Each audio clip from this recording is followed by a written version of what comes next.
Welcome to the Leadership Buzz with Lloyd Buzz Buzzle, an International Coaching Federation credentialed coach, DISC practitioner, and retired Air Force officer with 37 years of leadership experience. This podcast is for leaders who want to align their behavior with their values and grow in self-awareness. Each episode features one book, one idea, one story, and 3 coaching questions to help you reflect on your leadership. Work hard. Tell the truth. Here's Buzz. Thanks, TJ. Over the past 2 weeks, we've been talking about what separates great teams from average ones. In part 1, we asked whether everyone on your team is really on the same page. Last week, we went a little deeper. Is your team strong enough to tell itself the truth? And are you, as the leader, strong enough to hear it? But telling the truth is only the beginning. What does your team do with that truth? Do you stop and learn from it? Does anything actually change, or does everyone leave the meeting and go right back to doing the things they did the same way before? Think about the last time someone brought you a problem. What did you do? Did you immediately offer an answer? Did you tell them what you thought they should do, or did you start trying to fix it? Maybe you paused and asked, what do you think? That's something I've been thinking about in my own development as a coach. I spent nearly 40 years in leadership roles where people expected me to have the answers, and sometimes leaders do need to provide direction, make the decision, and set the standard. But not every moment requires an answer. Sometimes the most useful thing a leader can offer is a question. A good question can help people slow down, examine their assumptions, and discover something they hadn't seen before. It can create ownership instead of dependence. So here's a question I want you to sit with today. Are you developing a team that depends on your answers, or a team that is learning how to think for itself?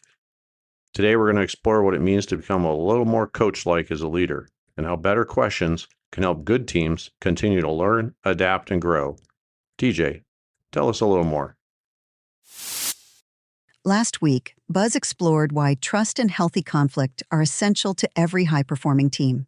Today, in the final episode of this 3-part series on the book Teams That Work by Scott Tannenbaum and Eduardo Salas, he turns to one final question.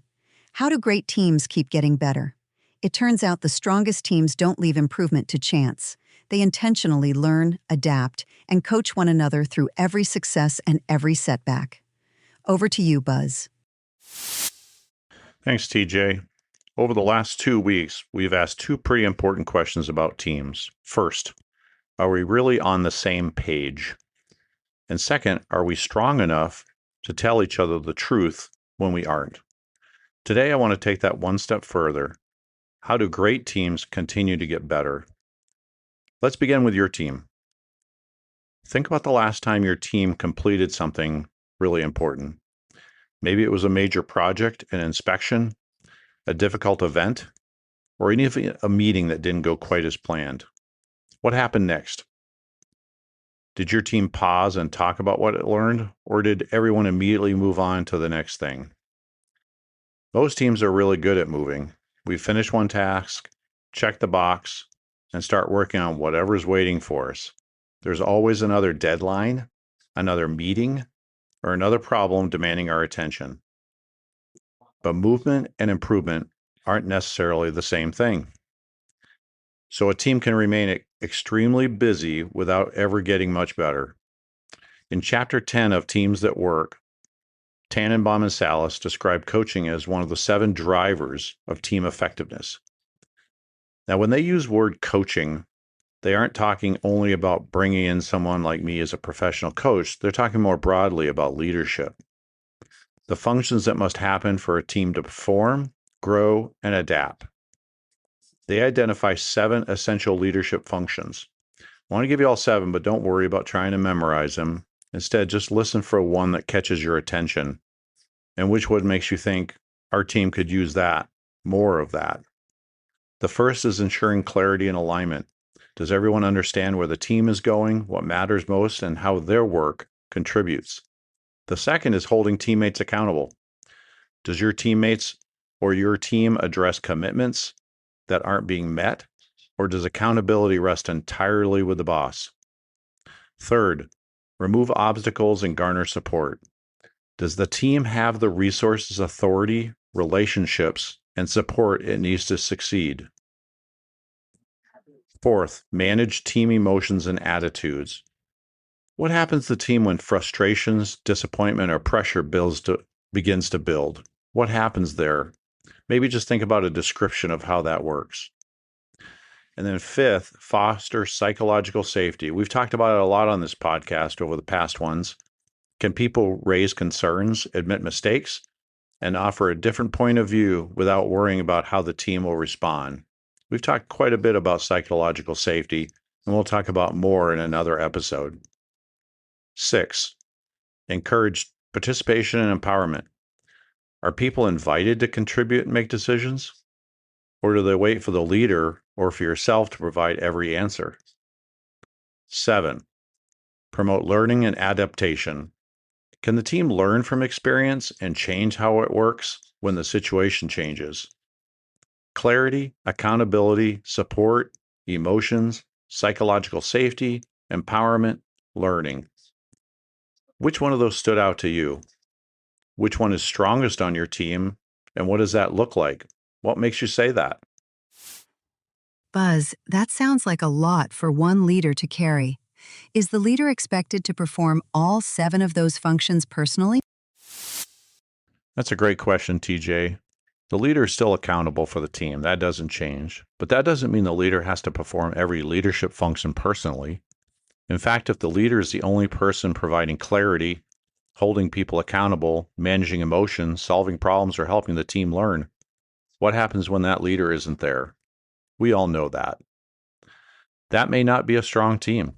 It may be a team that has become dependent on a super strong leader.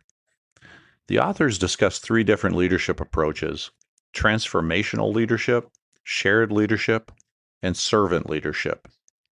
Transformational leadership helps people connect their work to a larger purpose. It provides vision, inspiration, and a challenge to grow. Maybe your team understands its daily tasks, but it has lost sight of why the work matters.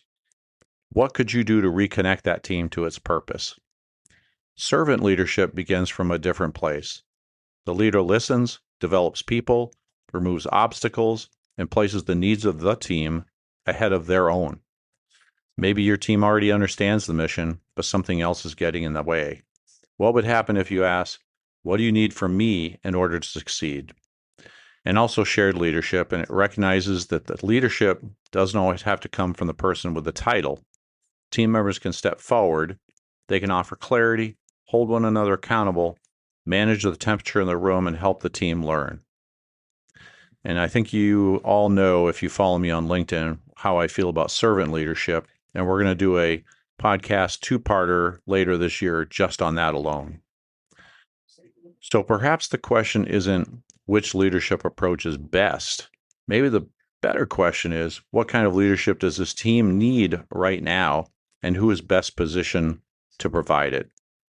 I mean, does your team need the inspiration? Or maybe it needs support? Or maybe it just needs some room to step forward and lead? And here's the harder question. Are you giving the team what it needs? Are you simply giving it the kind of leadership that feels most comfortable to you? A transformational leader can inspire people, but they can also become the loudest voice in the room. That servant leader can remove obstacles and support people, but they can also begin rescuing the team from problems it needs to learn how to solve. And a leader who believed in shared leadership can step back so far that the team experiences uncertainty instead of empowerment, and they may look weak.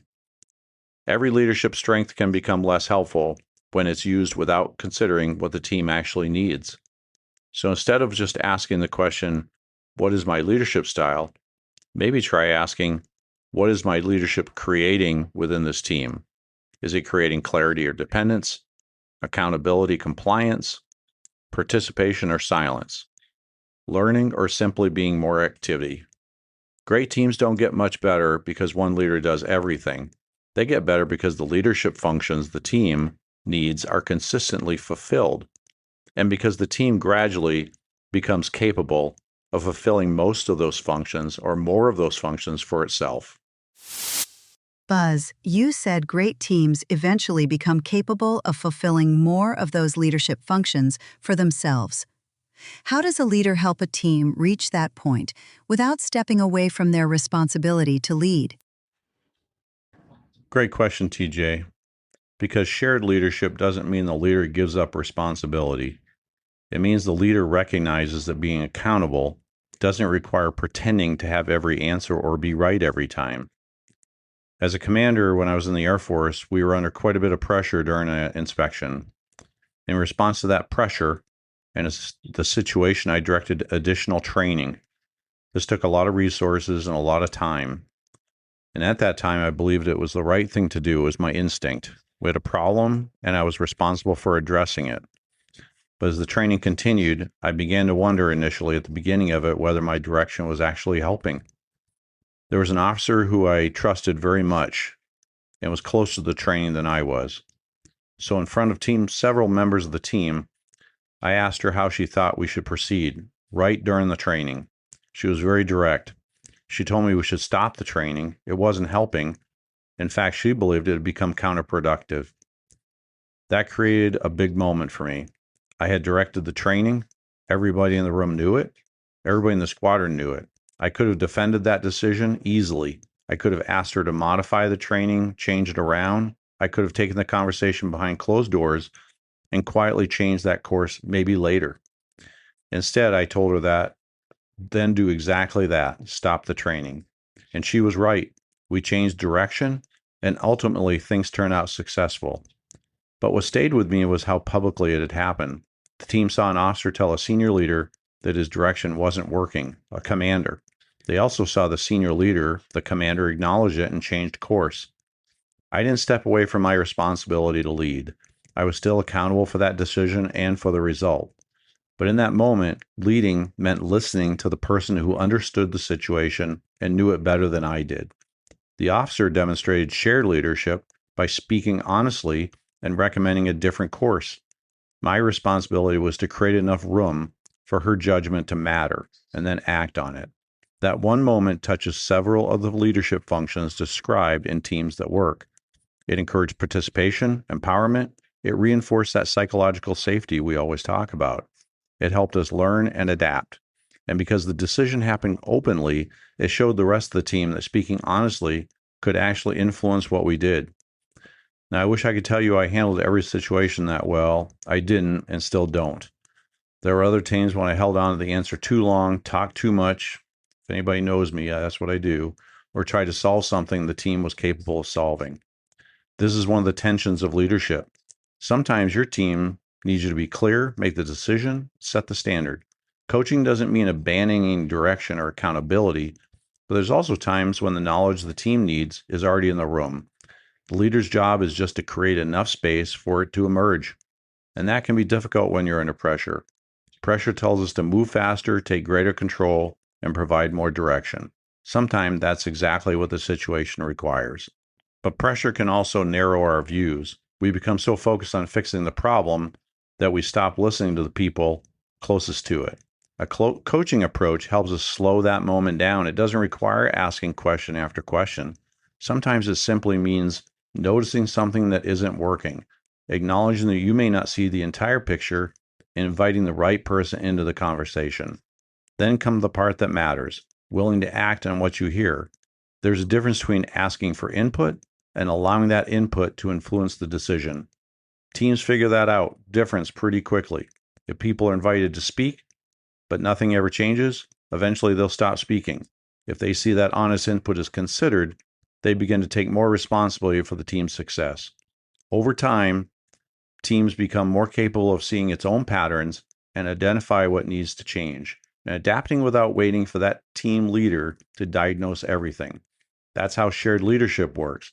The leader remains accountable, but leadership itself begins to show up throughout the team. And sometimes leadership means providing the answer, and sometimes it means being secure enough to recognize that the better answer is already in the room. And with that captain, the better answer was in the room. Buzz, as our listeners think about becoming more coach-like leaders, what 3 questions would you leave them with this week? Here's 3 coaching questions for this week. Describe a situation where your team may be relying too heavily on you for the answers. What might become possible if you ask just one more question before offering the solution? And finally, what question could you ask your team this week that would help them think more deeply and take greater ownership. Thanks for joining us for the final episode of our 3-part series on Teams That Work by Scott Tannenbaum and Eduardo Salas. Over the past 3 weeks, Buzz has challenged us to think about what makes teams truly effective: building shared understanding, creating trust through honest conversations, and committing to continuous learning and growth. Great teams aren't built by accident. They're built one conversation, one decision, and one lesson at a time. Until next time, keep learning, keep leading, and thanks for listening to the Leadership Buzz. Back to you, Buzz. Thanks for listening to the Leadership Buzz. If you found this episode helpful, please subscribe so you don't miss future conversations. And if you have a moment, leave a rating or review. That helps other leaders discover the show. If these kinds of leadership questions resonate with you and you'd like to explore them more deeply, feel free to reach out to me. Coaching conversations often start exactly this way. Until next time, work hard, tell the truth.